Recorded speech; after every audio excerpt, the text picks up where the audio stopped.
Mega Monica. Even when you get was anywhere, yeah, Why not give me 80% in the bubble wrong? or get massage, or from bebe, very live video. or not I wear, or not get sunu, or manasunu. I will bebe because you tell what masunu, but my daddy bokaye, mother bokaye, nyawo, mama sajin. Oh, my mama, teacher, but we live video.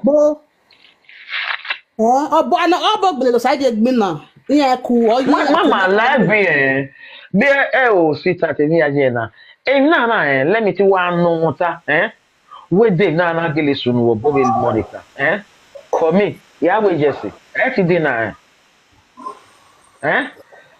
ku obogi mi me ana me we na ye gbe ke amegi gbo ma bo ke bo obo ma ba we ona gele me we mi ni sunu ona do aso live video iye full obo na ya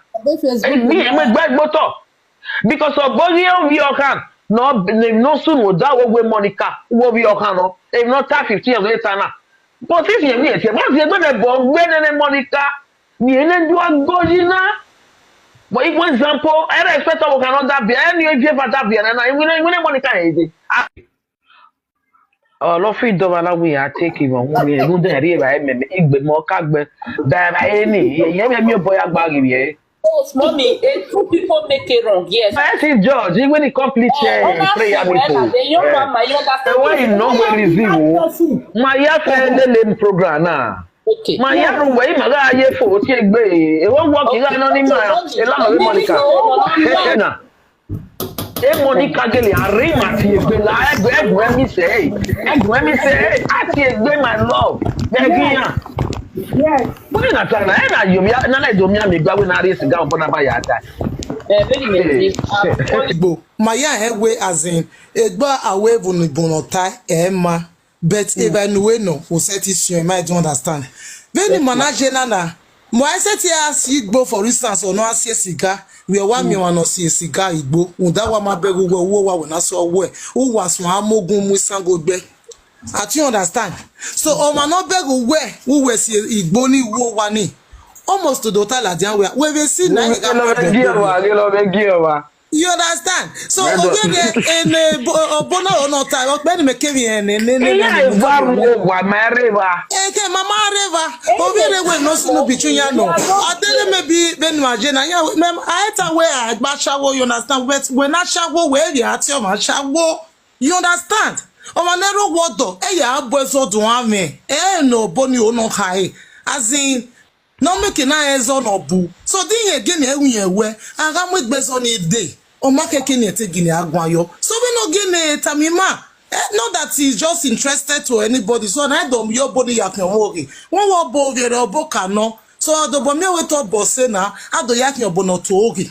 I got me where maybe a boss I want the yak ye. Only of your only clarify. When Nije. Who wa no monu wa viokia no wa oni gbo na ebe mu. Monica. Asoko no ro wodo. O me 80% blame will be me o dad o we no ya to re. O me 80% blame. Ola to sell everyone. Ni mi ana gwa la, dad o we ya to re. Okay, yeah. A.K.A. me 80% in there. Hey, mama boys. A.K.A. Queen 1 of Germany. I'm about to Mokbanya da for me. They know soon, no tea as soon. They no come in the way. Only A.K.A. where you were. What bola yak be no go see me do. So, you only had it. 80%. Yaguri Nasi housewife. Oko no enegbe no emenege kai. Owie san ilé lore san ogbofti soredo. Ilé lore san ogbofti soredo. Benu yo pi aiwa ladian. Awe mi ko no 15 years ago.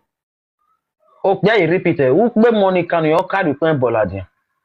So no, it's okay. Stop. God bless you.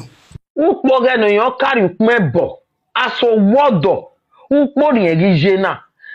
e passi ni gberane but now pe na ye lajan e stay you know ne huedo zemedi u pe class bi enwa na ya gi bi aleke ne e stay you know de me bu ne Monica suppose they are clean by this time listen to Monica now from A to Z ọmọ mi pa no return e bo pa me live video ni no we gbeta ọmọ mi bo pa no ige so talk maybe na nagbo jo ma be jo wa uga gele láti me oro oga bene me tena go na ta wo no ko no godo o to ige to the end then what here boba na wa sisi me ni e ke no gbo koko wo o da vat ige if live na we Monica o da vat o mi no ko no godo ya gwa ba oge why watch live video ge Monica wa ka me we boni we mi ropa e ma ni be na po lese ya mi pa na mati e ke property ni ke ya o bi de tie boji o ka ni ahwo ni wa gele wu ma wo ko bi doki ya ahwo ni e bo amawuru be de ticket aduwa for me o and o pe na no we ro ni ahwo ati obunoro do wo kun wo make you when we do away na my love o ma make sense tu wo ku na we na gwana ama wagwa mu o ku na te support no ga so ga gba me yin me meru pon bo na ile luwe fi abo iya wo kokko te ka mo bo we yen ma gba me we bo go te ka ke ne yin mi mu Monica na ga gbo luwe fi abo me meru we na yi pe bu pe bo pe Monica fi ga me ni me we useless he talk